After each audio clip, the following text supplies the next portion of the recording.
alasan Sintayong tak panggil David Maulana dan Brilian Aldama ke timnas U23 Indonesia. Dua pemain muda Indonesia yang bermain di liga di Eropa, David Maulana dan Brilian Aldama sepertinya luput dari pantauan Sintayong. Pelatih asal Korea Selatan itu tak pernah memanggil David Maulana dan Brilian Aldama sejak keduanya merumput di Kroasia.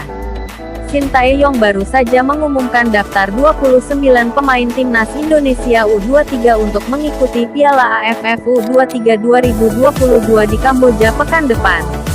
Dalam daftar tersebut, Sintayong hanya memasukkan para pemain lokal yang merumput di Liga Indonesia saja.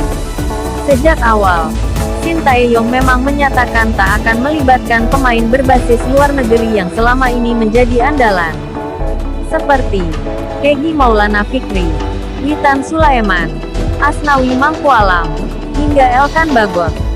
Nama-nama beken itu sejatinya bisa didaftarkan untuk Piala AFF U23 2022, tetapi diputuskan agar masing-masing mencari menit main di klub.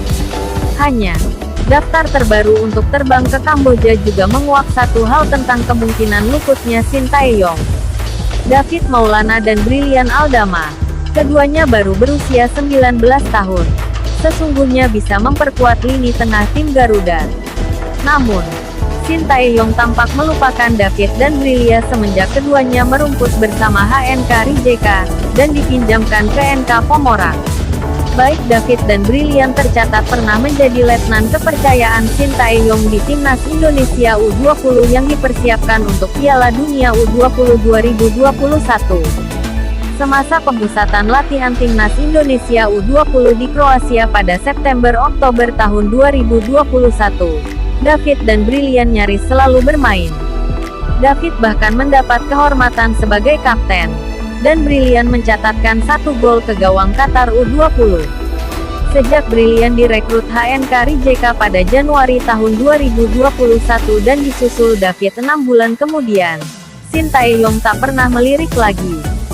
Saat Indonesia U23 bertanding melawan Australia di ajang kualifikasi Piala Asia U23 2022, David dan Brilian tak dipanggil meski Bagus Kahvi dipanggil.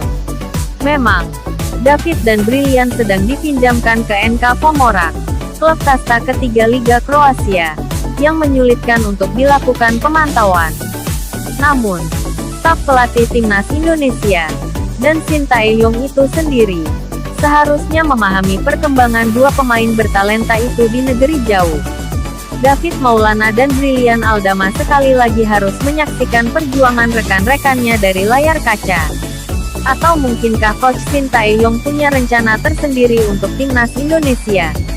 Dan memang tidak aneh jika Coach STY tidak memanggil semua pemain andalannya, termasuk David Maulana dan juga Brilian Aldama. Karena Coach STY juga harus bisa mencari bibit-bibit baru yang nanti akan dimasukkan dalam skuad Garuda. Jadi mungkin saja ini salah satu langkah Coach STY untuk membuat timnas kita kuat, yaitu dengan cara mencari pemain muda yang berbakat di seluruh pelosok negeri. Dan jika sudah mengantongi semua nama pemain idamannya, maka terbentuklah timnas Indonesia yang tangguh. Jadi kita hanya bisa berdoa dan berharap semoga ke depan Coach Sintayong dapat membuat perubahan yang lebih baik untuk timnas Indonesia.